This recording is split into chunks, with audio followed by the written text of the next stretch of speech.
So let's check this guy out, but I want to show you guys something real quick. This is the art system. So beta arts are the same as arts have always been. You have your entire list of arts over here that you've earned through your title system. This is actually your Mystic art.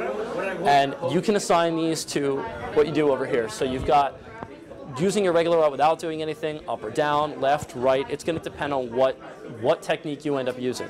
What's new about this is the alpha tree. These are your standard melee arts.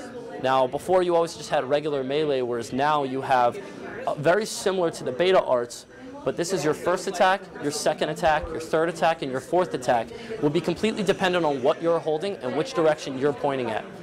Each of these attacks has different advantages and different disadvantages, things you may or may not want to do, and you earn these attacks through the title system. So it allows you to really customize the attack you're doing against somebody at any given point.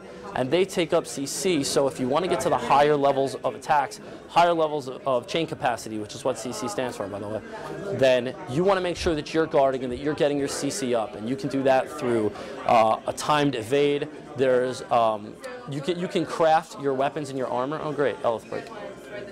What this means, there's a meter for yourself and there's a meter for enemies, and it's on the left side of the screen.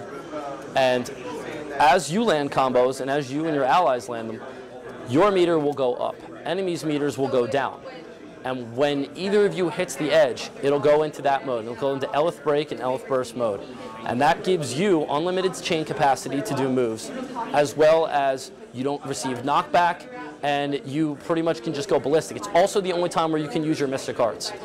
When the enemies go into that stage, they basically have all the same advantages you have, with the exception of not being able to use Mystic Arts. Except for, as is common in Tales, the bosses a lot of times have their own unique Mystic Arts, and that's when they're going to unleash them on you.